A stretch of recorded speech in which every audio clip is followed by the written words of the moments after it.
Bienvenidos a la segunda Masterclass de la Escuela de Posgrado de la Universidad Francisco Marroquín, titulada Un siglo de desafíos y cambios en Guatemala. Mi nombre es Ana Lucía Urruela. Soy licenciada en Emprendimiento y Negocios de la Universidad Francisco Marroquín y soy parte del equipo de posgrado. Es para mí un día por el doctor Carlos Sabino. El doctor Sabino es licenciado en Sociología de la Universidad de Buenos Aires, doctor de la Universidad Central de Venezuela y actualmente es coordinador académico de la maestría en Historia de la Escuela de Posgrado. Ha publicado sobre historia. Para los interesados, estos libros los pueden adquirir en bookstoreufm.edu. En este tercer trimestre impartirá el curso virtual llamado La Historia y su método, que tiene como objetivo preparar a los estudiantes a comprender la historia como disciplina. Para más información pueden escribir a posgrado@ufm.edu o a cualquier red social de la escuela. Será un gusto para nosotros poder atender a cualquier duda que tengan. Los invitamos a que por favor escriban sus comentarios y preguntas, porque al final tendremos un espacio para interactuar. Sin más que agregar, invito al doctor Sabino a que tome la palabra.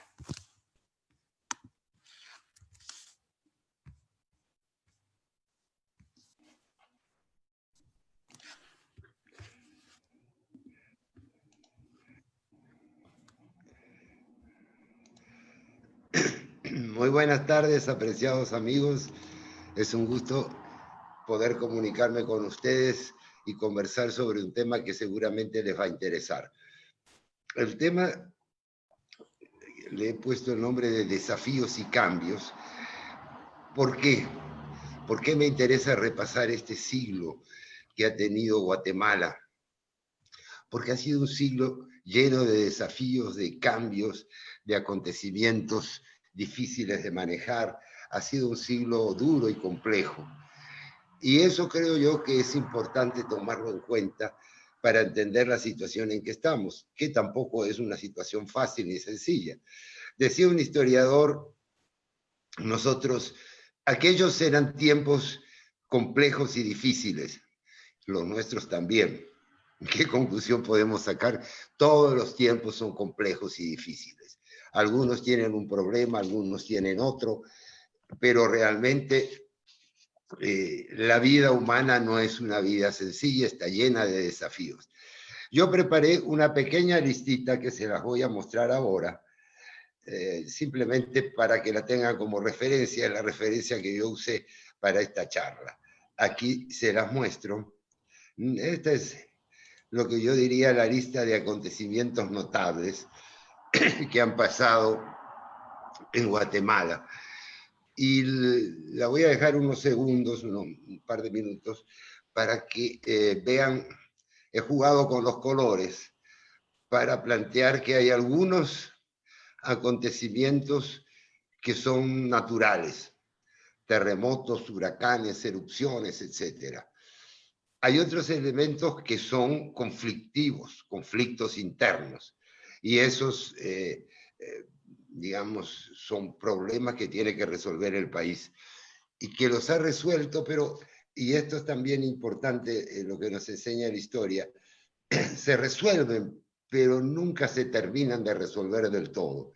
Siempre quedan cabos sueltos, siempre quedan puntas. Y por último, hay los que están marcados en negro, problemas que nos vienen desde afuera. Yo hay uno que omití que ahora se los voy a agregar, no a esta lista, pero sí se los voy a agregar en la exposición que haga. Como ustedes ven, es un siglo largo, si pudiéramos decir. Pero yo creo que empezar en 1902 es un buen punto de partida, porque ya estamos en el siglo XX. El siglo XX no ha terminado hace tanto.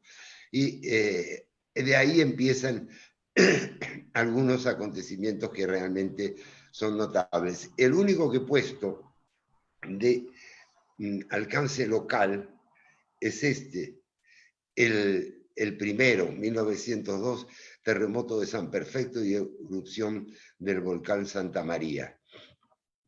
¿Por qué he comenzado por ahí? Bueno, aunque fuera un acontecimiento de tipo local, porque ese terremoto sembró devastación en la segunda ciudad del país. Fue algo terrible.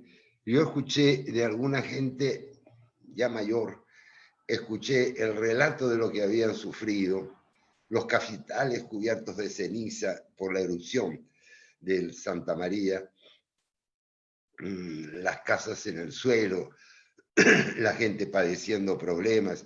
Ese fue un golpe que recibió Quetzaltenango y algunas zonas aledañas y que realmente marcó una situación crítica. Después de eso, ya entramos, como ustedes podrán haber visto, en una seguidilla de problemas que van desde 1914 hasta 1920. ¿Qué empieza? ¿Qué sucede en 1914? Bueno, un acontecimiento mundial que yo no lo he anotado aquí, pero que es la Primera Guerra Mundial, que afectó a Guatemala, sobre todo económicamente, porque Guatemala dependía, como casi todos los países latinoamericanos, perdón, dependía de la exportación a mercados que estaban cerrados por el conflicto armado. Eso produjo una serie de problemas económicos bastante serios que llevaron, como no había exportaciones, llevaron a una disminución del poder adquisitivo de la moneda, que era el peso en ese momento, y realmente llevaron a una especie de devaluación continua, que es un problema económico muy serio, que afortunadamente a partir de 1900, de la mitad de la década de los 20, podríamos decir entre el 25 y el 26, se concluye la conversión al quetzal, y ese es un acontecimiento notable que no pongo en la lista porque no es un desafío, no es una situación crítica, es todo lo contrario, una situación positiva que ha permitido que Guatemala tenga la menor inflación secular de toda América Latina. O sea, salvo Panamá, que dolarizó su moneda a partir de su nacimiento en 1903, en todos los otros países la inflación ha sido una constante, la devaluación ha sido una constante. En Guatemala prácticamente tenemos la misma moneda, tenía paridad con el dólar norteamericano en los años 20, ahora no tiene esa paridad, pero se ha mantenido por lo menos 20 años en una tasa bastante semejante. Por lo tanto, es un elemento positivo que deberíamos agregar a nuestra lista de acontecimientos notables. Pero lo notable en los años 14 y sobre todo 15, 16, 17 fue esa pérdida de moneda. Y esa pérdida de moneda que creó una situación bastante crítica para el gobierno y sobre todo para los particulares, se vio reforzada ese tipo de problema por los terremotos que sucedieron, terremoto de Navidad del año 17. Ese terremoto tuvo unas réplicas tan fuertes que siguieron hasta enero. Incluso algunas de las réplicas eran tan fuertes como el propio terremoto, cosa que es bastante inusual. La ciudad de Guatemala estaba en el suelo. Prácticamente toda la ciudad estaba destruida.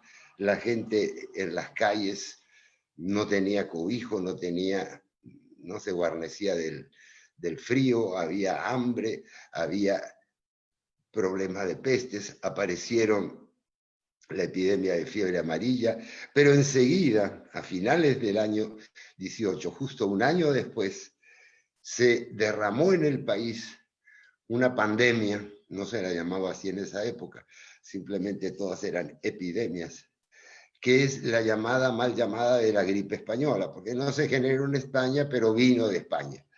Y esa gripe española surgió en las trincheras, era mucho más mortal que el coronavirus actual, no había tampoco medidas sanitarias como las actuales, el gobierno, hay que decirlo, el gobierno que tenemos en toda esta época, desde el año 2 hasta adelante, empieza en el año 1898, es el de Manuel Estrada Cabrera. Yo no lo llamaría ni siquiera un dictador, sino un tirano, porque Estrada Cabrera controló el país de una manera absoluta. y realmente no hizo nada para reconstruir la ciudad. Incluso se habló de corrupción. Se fue refugiando en su quinta, en la zona que él tenía, que es más o menos en donde está Ciudad Vieja ahora. No ayudó en el terremoto, no hubo medidas adecuadas para lo de la tifus, que es una enfermedad que se contagia por el agua contaminada, ni siquiera por la gripe española, que les decía.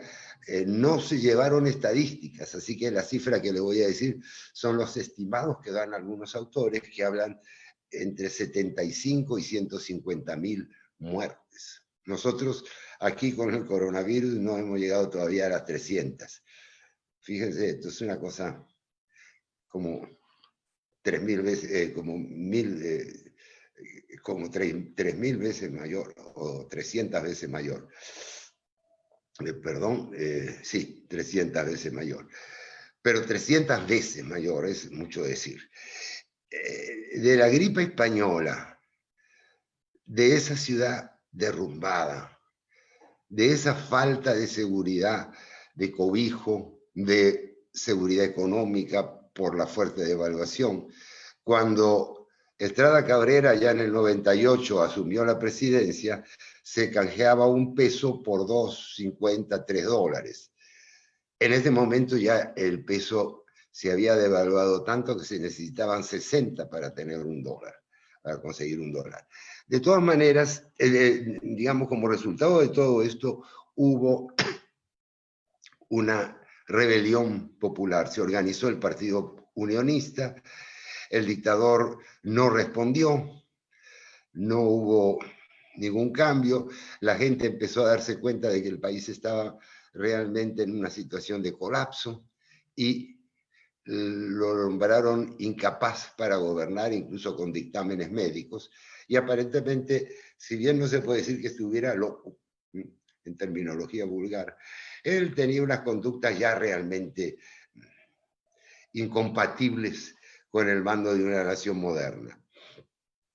De tal manera que lo declararon inepto para gobernar, pero lo que hizo el dictador fue empezar a encerrarse con cañones, con soldados, con armas, y empezar a bombardear, ¿qué? La propia ciudad de Guatemala.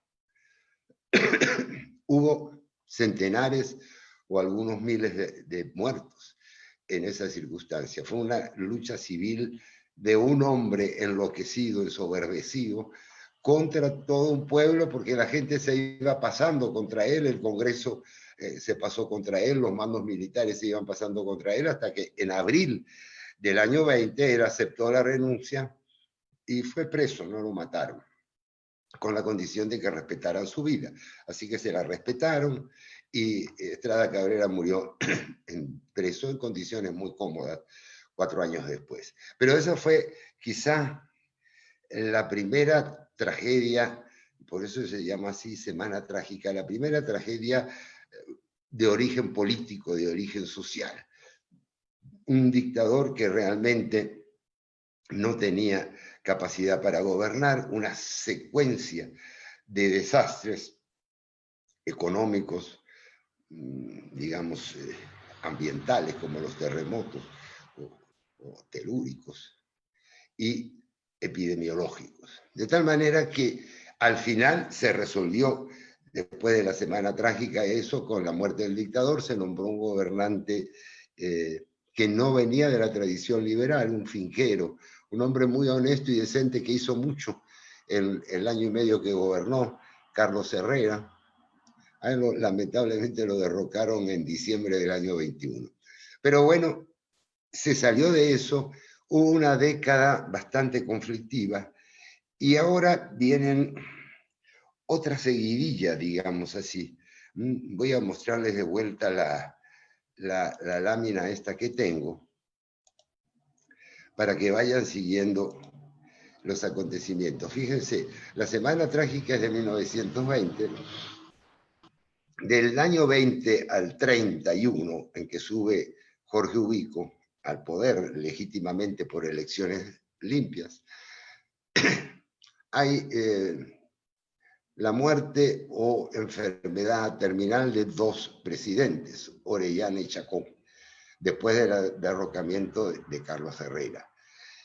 Pero en el año 29, a partir de la Bolsa de Nueva York, donde comienza en octubre, con el jueves negro, creo, el martes negro, hay una crisis económica brutal en todo el mundo. El gobierno de Chacón prácticamente no es capaz de controlar la situación. Este pobre señor, al general Chacón, le da un derrame cerebral y esa crisis va a provocar un cambio político, pero en medio de una situación económica adversa. Afortunadamente, el que va a surgir a la presidencia, este general Ubico, es una persona que sabe manejar las finanzas, logra en 2 o 3 años controlar las finanzas.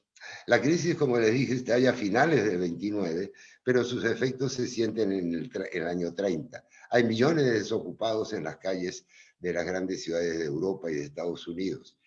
Hay hambre, hay muerte, pero realmente aquí se logra controlar. Ubico va a ser, y vean que aquí empieza otra seguidilla de sucesos, 39, 41, 45, la Segunda Guerra, y luego la Revolución de Octubre. Sucesos que son en parte originados en el extranjero, como la Segunda Guerra Mundial, en parte conflictos internos. ¿Qué es lo que va a suceder durante el gobierno de Ubico? Que entre el 31, 32 y el 39 la economía va a crecer a una velocidad incalculable, a 10.9%, lo cual es una cifra sumamente respetable. Pero eso se va a ver afectado en el 39 por el comienzo de la guerra.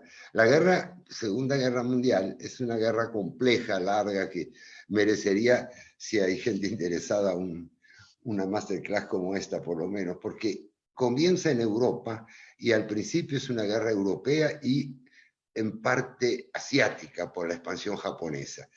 En el 39 perdemos los mercados europeos. Nadie anda comprando café cuando Hitler anda invadiendo media Europa. O sí se compra algo de café, pero prácticamente las exportaciones están bloqueadas. En el 41, el Japón ataca a los Estados Unidos y Guatemala, como algunos otros países, le declaran inmediatamente la guerra al Japón y luego a Alemania. Eso va a traer dificultades económicas muy serias. Pero también hacia el final de la guerra, en el año 44, la guerra termina un año después, en el año 44 ya va a haber un nuevo ambiente, ya la gente más o menos razonable va a entender que Hitler está perdido, que los japoneses no pueden contra los Estados Unidos. Y va a haber una promesa de parte de los aliados, que son Estados Unidos, Inglaterra, Francia, ocupada, pero con el general de Gaulle, y otros aliados que se han ido sumando, que son bastantes, va a haber una promesa de autonomía, autodeterminación de los pueblos, democracia y sobre todo libertad. Y eso va a hacer que el gobierno dictatorial de Ubico tenga que sufrir la presión de algunas manifestaciones, que empiezan por los estudiantes, por supuesto, siempre es el sector más vivaz y más audaz y que tiene menos que perder también. En todo caso, Ubico va a renunciar el 1 de julio de 1944, pero le va a suceder, forzando las cosas militarmente, otro general, el general Ponce Baides, que va a ser rechazado por la ciudadanía y al final, después de unos 3 meses, el 20 de octubre, va a haber un alzamiento militar con fuerte apoyo civil, que ese es el 20 de octubre. El 20 de octubre va a ser otra vez cañoneo dentro de la ciudad. Afortunadamente va a ser contra los fuertes militares, Matamoros, San José, etcétera, y la Guardia de Honor. De la Guardia de Honor van a partir los rebeldes y después de una noche de combates que llevan a una cantidad de muertos tampoco muy determinada, esta vez se puede cifrar entre 500 y 700, la mayoría soldaditos acarreados a los cuarteles, muchachitos jóvenes que vienen del interior y que realmente pagan con su vida este tipo de conflictos. Y el gobierno va a renunciar, se le van a dar seguridades a Ponce Baides para su vida y va a ser deportado junto con 62 generales más. O sea, todo el generalato, menos un par de excepciones, va a desaparecer del país. Y va a ser la época de los coroneles. Y ahí van a emerger de esa revolución triunfante, como les decía al comienzo, que resuelve el problema de la libertad y la democracia con ubico, es decir, ya no hay un dictador que gobierna el país, resuelve ese problema, pero aparece otro problema, que es que el 20 de octubre tiene fuerzas dispares antiubiquistas, fuerzas algunas que quieren una democracia liberal con un cierto barniz social, pero nada más, y otra gente que quiere cambios sociales profundos y algunos de ellos ya definitivamente socialistas. Algunos que incluso ven con mucha simpatía a la Unión Soviética, que todavía en esos momentos está luchando contra los ejércitos de Adolf Hitler. Eso va a provocar un nuevo conflicto, un conflicto, digamos, entre dos tendencias, que yo suelo llamar entre los radicales y los moderados. Y que si ustedes repasan la historia más antigua y más moderna, no solo aquí, sino en todo el mundo, van a encontrar que casi todas las revoluciones, típicamente la francesa y la rusa, pero casi todas las revoluciones que han existido, incluso la revolución de los claveles de 1974 en Portugal, se dividen normalmente en eso. Una vez que cae el viejo orden, en este caso el orden que habían impuesto los liberales desde el siglo XIX, una vez que cae el viejo orden, y en eso estamos todos de acuerdo que el viejo orden debe terminar, ¿qué vamos a hacer ahora? Y ahí hay proyectos de país diferentes. Y aquí se van a expresar por la lucha, como les decía, entre dos coroneles, aunque uno todavía es teniente coronel y el otro es coronel, que son por un lado Jacobo Arbenz y por otro lado Francisco Javier Arana.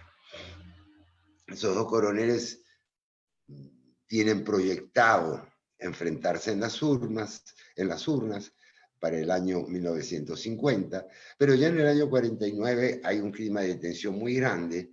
Guatemala lamentablemente tiene una democracia muy joven, muy frágil, muy inexperta, y no logra conciliar estas divergencias, estas diferencias, con el agravante de que los dos candidatos, los dos representantes de las dos tendencias principales son militares y tienen apoyo militar.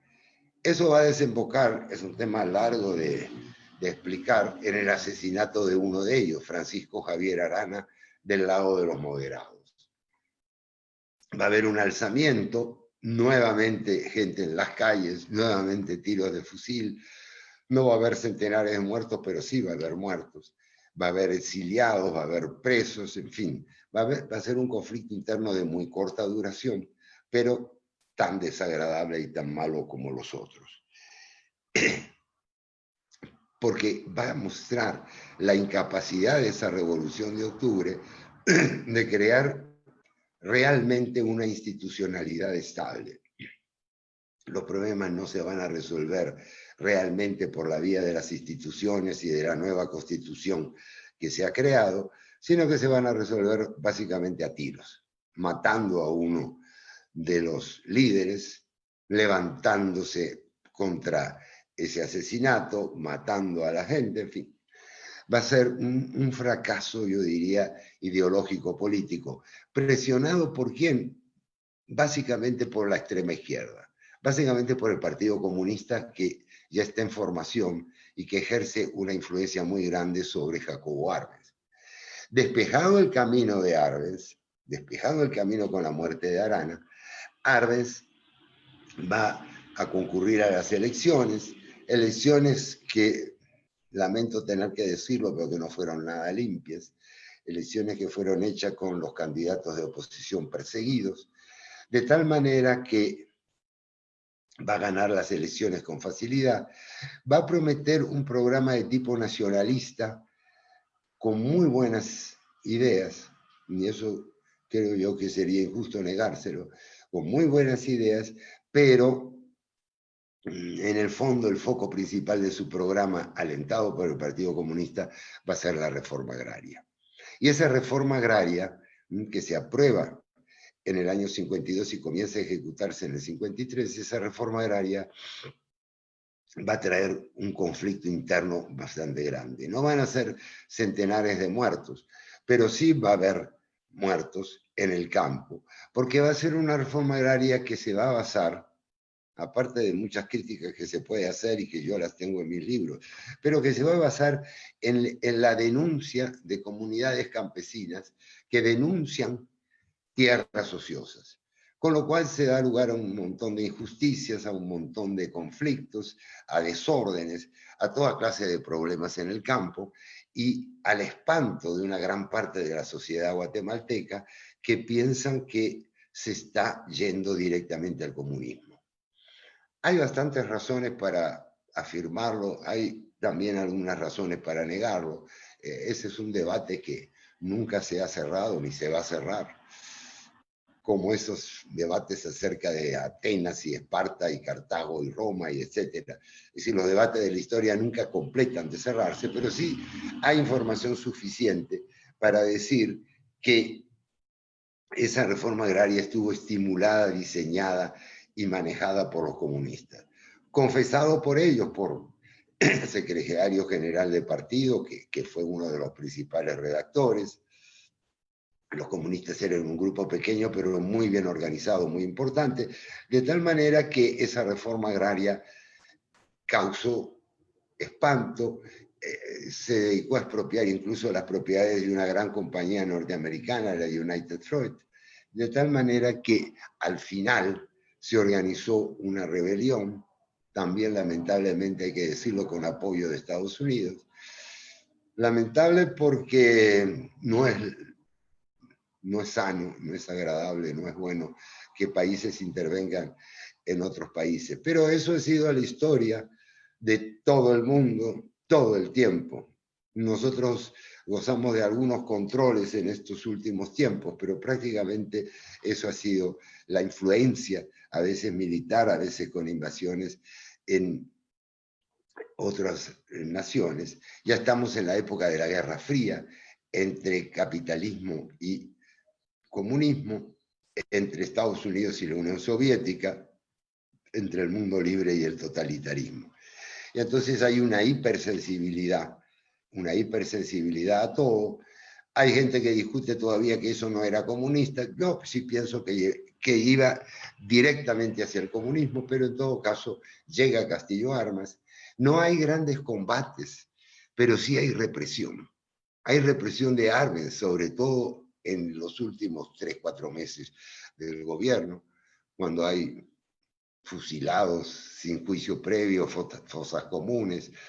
Hay represión cuando llega Castillo Armas al poder, y ese es un conflicto interno que queda, digamos, enganchado en la historia política de Guatemala, que va a tener la derivación unos años después en la aparición de las guerrillas. Yo anoto aquí en la lista que les he mostrado el asesinato de Carlos Castillo Armas.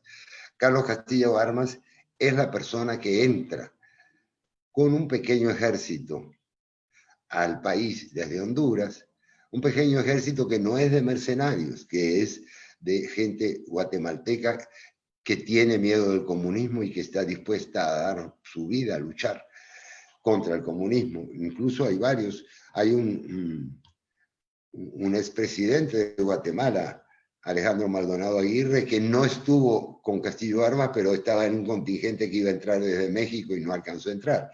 Y hay otra gente que yo he conocido que no era para nada mercenario. Eran gente que querían luchar, que estaban, por supuesto, mantenidos en Honduras de alguna manera para poder organizar ese ejército. Castillo Armas hace un programa anticomunista, reprime, pero luego se va convirtiendo en un moderado.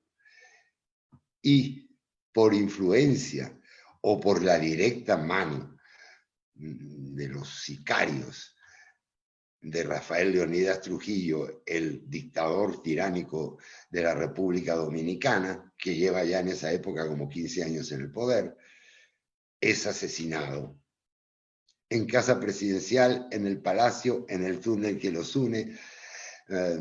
Este es un magnicidio de esos que es muy difícil de dilucidar, nunca se ha dilucidado del todo, aunque la idea de que viene del lado de Trujillo está prácticamente comprobada. Eso crea una crisis política que va a llevar a Miguel Ydígoras Fuente a la presidencia de la República en las elecciones, y esto me gustaría anotarlo, en las elecciones más libres que se han desarrollado hasta esa época en el país, donde el ejército no ha intervenido con sus camiones para acarrear gente, donde realmente se ha respetado a los opositores y donde realmente ha ganado un partido, el Redención Nacional, que es el partido de Ydígoras, ha ganado un partido que en cierta forma está en la oposición. A Ydígoras lo van a derrocar en el año 63, pero antes va a haber un intento de golpe de Estado en el año 60, el famoso 13 de noviembre, y va a emerger la guerrilla. Una guerrilla que está directamente influida por la Revolución Cubana. Las tropas de Fidel Castro, la guerrilla del 26 de julio, va a entrar en Cuba, en La Habana, el 1 de enero de 1959. Y de pronto va a hacer una lucha contra la corrupción, la supuesta corrupción en algunos casos, que se resuelve por medio de lo que llamaban el paredón, o sea, el fusilamiento con juicios sumarísimos que a veces duraban media hora. Y va a ser de carácter expansionista. Los fidelistas, porque Fidel Castro, el que encabeza este movimiento, van a promover guerrillas, promover la revolución que pronto se va a definir como socialista en todo el mundo, no en todo el mundo, en toda América Latina y partes de África. Y Guatemala va a ser uno de esos escenarios y vamos a tener un largo periodo de lucha guerrillera. Ese largo periodo que se habla de 36 años, bueno, yo lo reduzco en 2. No es mayor cosa, pero es una sutileza que vale la pena decir, porque lo que hay en el año 60 es simplemente un alzamiento militar, del cual van a salir líderes, los líderes de la futura guerrilla, pero la guerrilla va a empezar a actuar realmente en el año 62, no en el 60. De tal manera que se va a crear un foco insurreccional en el país.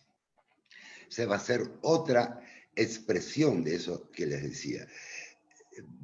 Mucha gente yo sé que defiende todavía la guerrilla, mucha gente piensa que Guatemala era un país injusto, que había una élite que se apropiaba de las riquezas, que el sistema económico era muy desigual, que había discriminación velada racialmente, en fin.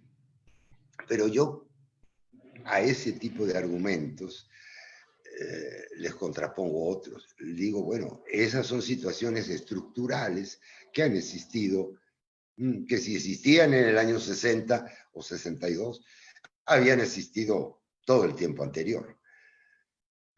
Y le agrego otra cosa, y digo, Ydígoras Fuente ganó unas elecciones limpias, era un gobierno democrático, era un mal gobierno, eso prácticamente lo dice todo el mundo. No todo el mundo, pero mucha gente coincide en que había corrupción, desorden.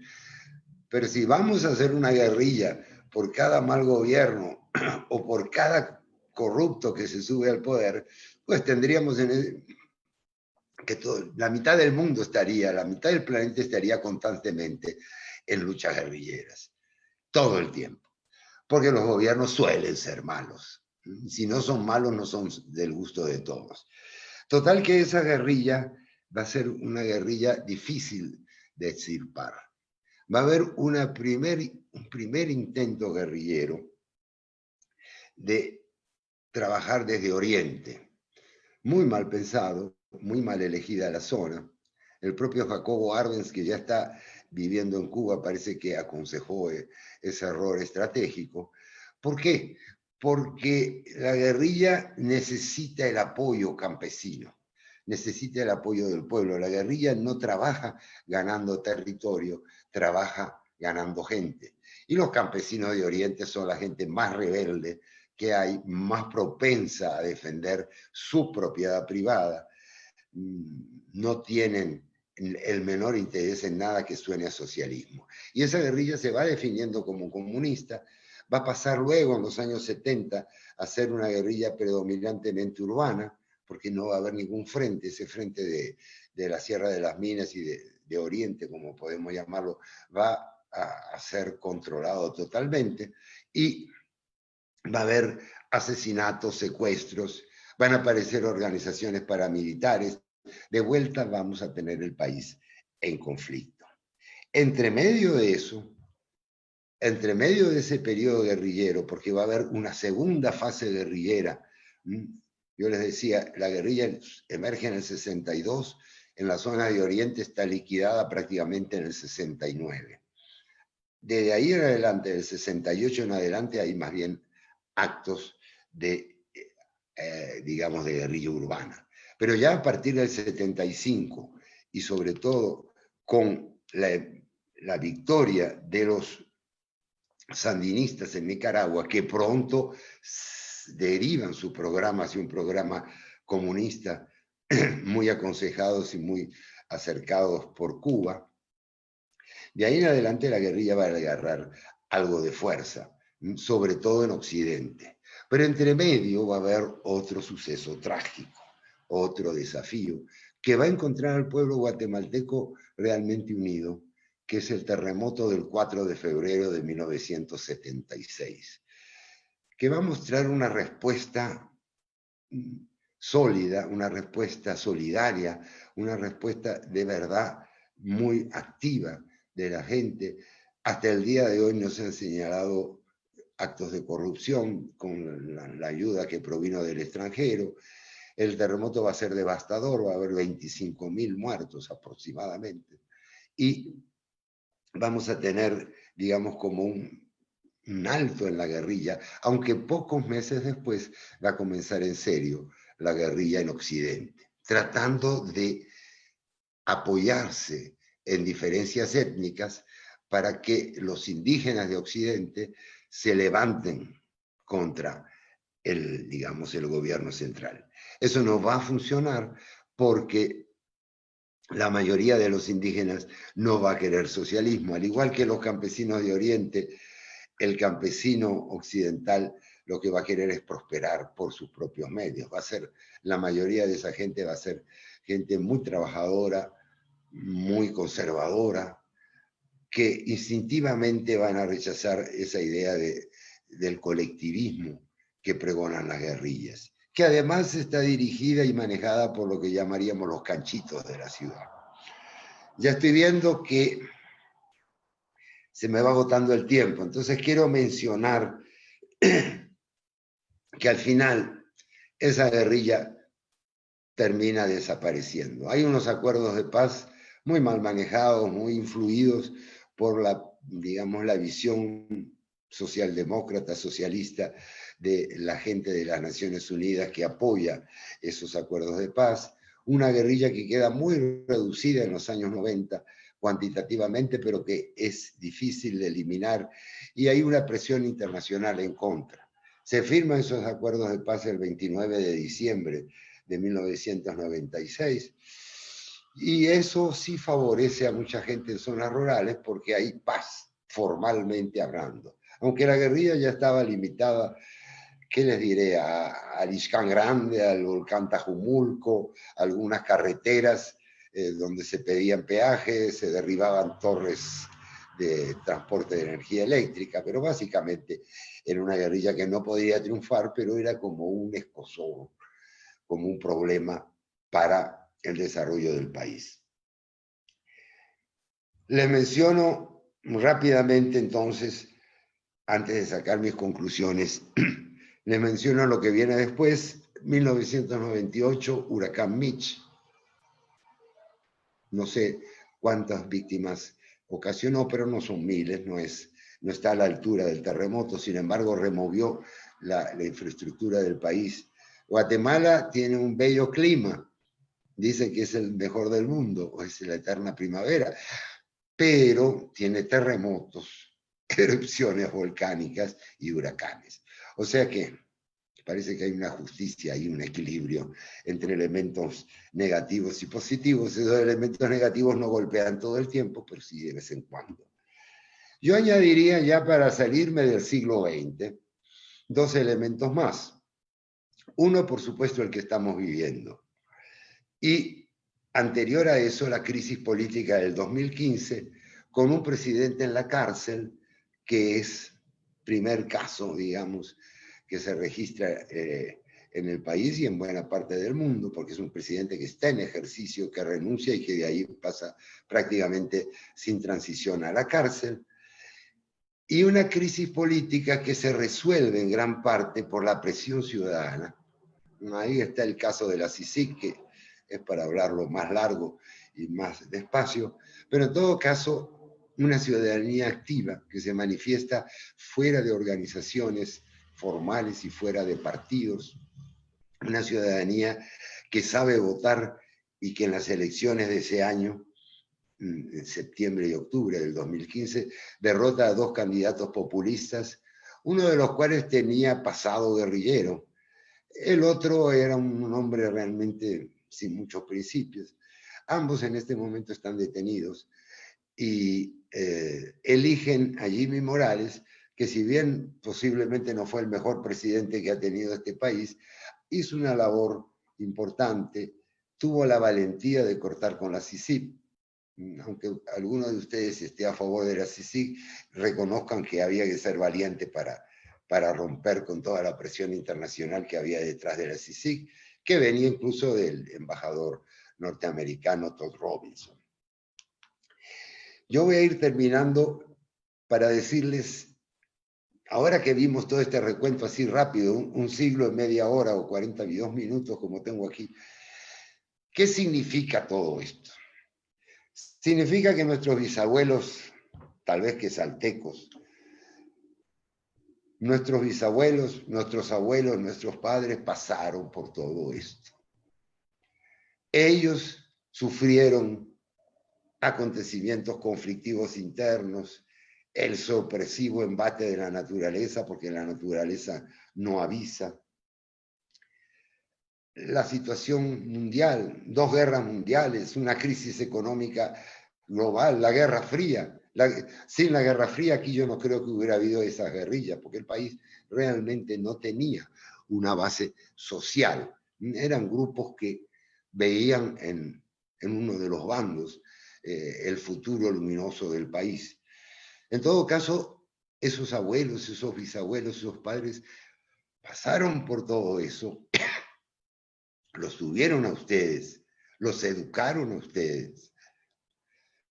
No les enseñaron a usar computadora, pero sí les enseñaron las habilidades básicas para sobrevivir en un mundo cambiante y difícil. Y ahora que estamos enfrentando una situación crítica, debemos reconocer que nosotros somos los bisabuelos, los abuelos o los padres de lo que son nuestros hijos, nietos y lo que posiblemente sean nuestros bisnietos. Es decir, este es un llamado a la reflexión para entender lo contingente del mundo, para entender que así como esa gente que resistió el terremoto del año 17 en carpas o a veces a la intemperie, esa gente que a lo mejor estuvo en el ejército peleando en la guerrilla o estuvo en alguno de los tantos alzamientos guerrilleros o no que tuvo el país y que supo defenderse y sobrevivir. Esa gente que desarrolló anticuerpos, esa gente que aprendió a cómo construir una casa para que no se la llevara el huracán o el terremoto. Nosotros somos descendientes de ellos, pero somos el ejemplo de los que están ahora más jóvenes, de los que van a venir y de los hijos de los que van a venir. Ese es el sentido de nuestra charla Esa es la idea fundamental que creo yo, por la cual yo propuse a la escuela de posgrado, a la cual le agradezco infinitamente la dedicación con que han organizado esta masterclass. Creo que ese es el mensaje por el cual yo hice todo este recorrido. Así que les doy las gracias por haberme escuchado. Las dejo ahora con Ana Lucía para ver si hay algunas preguntas o comentarios. Sí, muchísimas gracias, doctor, por la clase que nos acaba de impartir. A continuación pasaremos a algunos comentarios y preguntas del público, que fueron bastantes. Comenzamos con esta de María Isabel Bonía. Dice lo siguiente: seguimos con desafíos. El COVID-19 hace más que patente el problema de nuestra institucionalidad desactualizada y corrompida, en especial la relativa a los sistemas de contratación de personal, al de adquisiciones, al presupuestario, al de Contraloría, los marcos institucionales que abarcan toda la administración y sobre la cual descansa la gestión pública. Se les suma la institucionalidad creada para elegir magistrados, jueces y para la aplicación de la justicia. La pregunta es la siguiente: ¿estaremos aprovechando esta crisis de salud para afrontar estos desafíos y construir nueva institucionalidad? Bueno, eso no se puede responder. Eso pertenece un poco, en parte, al futuro. Pero yo sí creo que es una gran oportunidad y me parece magnífica la descripción que María Isabel hace sobre, María Isabel, ¿no? Que hace sobre todo, digamos, todos los problemas que tiene el país. Bueno, tenemos una institucionalidad endeble, pero mucho mejor. Piensen que no ha habido un golpe de Estado en 40 años. Tenemos que es mucho mejor que la antigua. Lamentablemente corroída por el burocratismo, porque es por las razones burocráticas que no se contrata al personal inmediatamente. Yo estaba escuchando hace un rato al embajador de Suiza en Argentina en otro de estos chats, y él decía que se adoptaron medidas de emergencia no solo para que la gente use mascarillas o se distancie, medidas de emergencia en cuanto a lo administrativo. Aquí el burócrata es el que manda. Y les voy a contar una historia pequeña, pero que a mí se me quedó grabada. Yo tuve como extranjero que sacar mi licencia desde cero, o sea, hacer todos los exámenes. Bueno, pasé todo eso. Empezamos como a las 9 de la mañana, a las 2 de la tarde llego al final para que me saquen la foto y todo eso. Y una señorita me dice que tengo que dar mis huellas digitales. Yo la hago normalmente en un cartón que me dan, mojo mis dedos en la tinta y hago así lo que le llaman en algunos lugares el pianito. Perfecto. Hay otro paso más. ¿Cuál es el otro paso más? Poner mis huellas digitales en un programa que hay en una computadora. O sea, 2 veces tuve que poner las huellas digitales. Eso significa un empleado de más, significa costos, y eso es la burocracia que nos corroe. Una persona para ser contratada por el Estado le piden unas 13 o 15 papeles, solvencia de no sé qué, en fin, ni sé los nombres, pero le piden una lista. Entonces, si vamos a contratar médicos y enfermeras con una lista de requisitos que se tarda 15 días en conseguirla en oficinas públicas que a lo mejor están cerradas, bueno, estamos como locos. Yo hago un llamado a la gente a luchar contra la burocracia.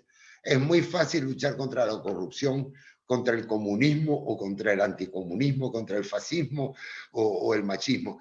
La corrupción es un cáncer porque está metasticiado en todo el servicio público. Gracias. Muchísimas gracias. Pasamos a una segunda pregunta por Alejandra Martínez. Pregunta lo siguiente: ¿cree que en el siglo XX latinoamericano muchos liderazgos, la mayoría socialdemócratas, confundieron muchas veces democratización con institucionalización? Lo digo porque muchos países, entre ellos Guatemala, transitaron de gobiernos militares hacia gobiernos democráticos, lo que se han llamado oleadas democráticas, pero no construyeron instituciones republicanas. Bueno, mira, Alejandra, tú puedes pasar de la dictadura a la democracia o viceversa de un día para otro, técnicamente hablando. Se va a Ponce y hay una junta de gobierno que llama elecciones. Y eso se repitió en Perú, en Bolivia, en Argentina. De un día para otro, de una semana para otra, tenemos un gobierno democrático. O viceversa, tú puedes dar un golpe de Estado y se acabó. Se acabó Juscelino Kubitschek, Llano Quadros, y empezó el gobierno de los generales en Brasil. En este caso era Brizola. Lo que pasa es que eso que se hace en un día, ese pasaje, no puede hacerse con la institucionalidad. La historia de América Latina, de su independencia, muestra que aquí se han elaborado más de un centenar, yo diría como 3, 4 centenares de constituciones en todos los países latinoamericanos. Algunas de ellas hermosas, buenísimas, bien calibradas, pero tú no construyes institucionalidad de un día para otro. Tú necesitas educar a la gente en algunos principios, principios que no les voy a nombrar los principios abstractos, pero sí las conductas importantes. Una conducta importante, acepta perder. Si pierdes las elecciones, no te vayas a la montaña a hacer una rebelión. Otra que es más importante ahora que antes, no politicemos la justicia. No busques mil y un modos para destruir y meter en la cárcel a tu enemigo político, que ese es básicamente el punto donde estamos ahora. No use las elecciones para destruir la democracia, como en Venezuela. En fin, eso se construye lamentablemente con los siglos. Y se puede perder rápido. Yo tengo la sospecha de que se está perdiendo en algunas partes del mundo, es otro tema, pero si ustedes analizan, por ejemplo, el país republicano por excelencia, los Estados Unidos de América, van a encontrar que las prácticas republicanas eran mucho más sólidas, más compartidas y mejores hace 200 años que ahora. Hasta ahí. Muchísimas gracias. La siguiente es de Juan Carlos. Pregunta, ¿cómo ve el futuro de Guatemala en los próximos 20 años? ¿Positivo, negativo o bastante similar a los últimos 20? Bueno, mira, el futuro no se puede ver. El futuro filosófica y técnicamente no existe. Realmente depende de ti, Juan Carlos, y de los otros millones de gente, cómo va a ser ese futuro. Hay cosas que yo creo que vamos a aprender de esta situación que vivimos. Ojalá una de las que aprendamos es responder de un modo diferente frente a las epidemias y las pandemias. Yo pienso que todo el mundo se ha equivocado, pero en fin, ese es otro tema que ya lo traté en parte la vez pasada. Pero realmente es importante que nos centremos en los puntos en que se pueden cambiar. Lo que les decía del burocratismo, lo que les decía de cambiar el tamaño y el rol del Estado. Pienso que esta epidemia mundialmente ha mostrado que los sistemas centralizados de salud pública, administrados y gestionados por el Estado, no producen ningún beneficio a la gente. Nada mejor que los sistemas privados. Pero en fin, va a depender de lo que haga la gente. Afortunadamente el guatemalteco mostró en el año 2015 que es capaz de movilizarse sin una organización o estructura formal para hacer triunfar los principios republicanos democráticos. Pero eso lo hizo en unas situaciones extremas. Ahora no veo ese tipo de reacción, pero la salida de esto es una gran incógnita. Realmente yo estoy esperando para ver qué pasa. Aparentemente, aquí en Guatemala estamos en una salida organizada, pero no sabemos. No, ahí sobre el futuro, como decía, Borges decía esto, sobre el futuro solo sabemos que será diferente. Sí, tienes razón. Muchísimas gracias. Y bueno, tal vez pasamos ya a la última pregunta. por Marisabel Jarquín. Dice, ¿cómo fue el desempeño de la economía durante el gobierno de Arbenz? De Arbenz. Sí. Mira, el desempeño de la economía fue inestable, podríamos decir así. No creció mucho. El gobierno de Arbenz pensó que la reforma agraria iba a producir inmediatamente un flujo de mercadería agrícola, de productos agrícolas que no se produjo, quizá no hubo tiempo, pero en todo caso con ese desorden, con fincas tomadas por los campesinos, no se podía pensar en un aumento de la producción. Era una economía que ya desde el gobierno de Arévalo tenía algunos caracteres bastante más que socialistas intervencionistas, había precios regulados, había escasez de productos. Eso no se dice nunca cuando se habla del Gran Arévalo, pero lean los diarios de la época, vayan a la hemeroteca cuando la abran, y van a ver ahí que escasez de azúcar, escasez de no sé qué, precio regulado para tal cosa, desapareció lo otro, van a subir. Es decir, todo el tipo de economía regulada que al final produce escasez, que al final no produce los beneficios que promete. O sea que en la economía durante el gobierno de Arbenz no creció, no hubo inversión extranjera, muchos guatemaltecos dejaron de invertir, fue languideciendo, diría yo. Fueron 3 años de las bonitas obras que él prometió, como la carretera al Atlántico, como la represa de Jurumarinará, como el puerto de Santo Tomás de Castilla y algunas otras, se empezaron a hacer algo, se hicieron algo así como unos 7 o 17 kilómetros, no me acuerdo, de la carretera del Atlántico. De verdad que no se enfocó en las obras de infraestructura que hubieran ayudado mucho al país y que se fueron haciendo a lo largo de las siguientes décadas, yo diría que hasta los años 60, 70, y que sí ayudaron mucho a mejorar la fisonomía y la economía de Guatemala.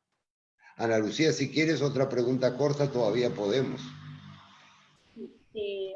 Nos acaba de escribir Marco Vinicio Juan.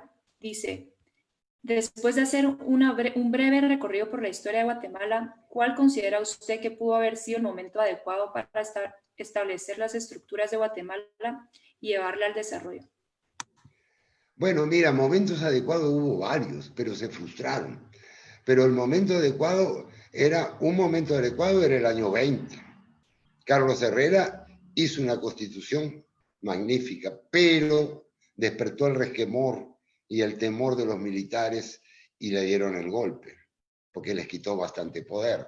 En el año 44, de verdad que había un momento para crear una institucionalidad, pero no solo se dividieron los revolucionarios, sino que también se dejó afuera a la gente que venía de la tradición liberal, a los ubiquistas, a gente como Recinos, en fin, Irígoras, toda esa gente quedó afuera. Entonces, no hay institucionalidad, sino hay un consenso. Yo creo que esos fueron 2 momentos estelares para hacerlo, 2 momentos muy buenos. Y de ahí en adelante no hubo un momento muy propicio, salvo hasta el año 85, donde se logró una mejoría. Algo se ha avanzado de ahí en adelante. La idea es que desde el año 85, aparte de la tentativa frustrada de Jorge Elías Serrano, pues Jorge Serrano Elías, aparte de eso prácticamente no hemos tenido ni siquiera un intento de interrupción de la institucionalidad. Si descartamos a algunas personas que, motivadas incluso por el embajador Robinson, decían que en estas condiciones no queremos elecciones. Esa gente no triunfó, no era mayoritaria, lo cual muestra que ya hay cierto arraigo institucional. Yo soy de los que creo que hay que amoldarse a la Constitución que tenemos, que tiene sus fallitas, pero que tiene sus cosas buenas. Entonces, pienso que este es otro buen momento para reforzar la institucionalidad. Ahora sí creo que llegamos a la hora, ¿no? Sí, ya llegamos a la finalización de nuestra segunda masterclass. Muchísimas gracias a todos por sus comentarios, preguntas y por acompañarnos a esta actividad. Quiero agradecerle al doctor Sabino por la excelente conferencia y por ser parte de este proyecto, de esta iniciativa. Por último, quiero agradecerle a todo el equipo de la Escuela de Posgrado por organizar y llevar a cabo estas clases. Los invitamos a todos a que sigan las redes de la Escuela de Posgrado por esta vía, ya que aquí estaremos publicando las siguientes masterclass. También los invitamos a que revisen la oferta académica de posgrados, maestrías y cursos libres que estaremos impartiendo este tercer trimestre y que estén atentos a los procesos de convocatoria y de inscripción. Muchísimas gracias. Gracias a todos.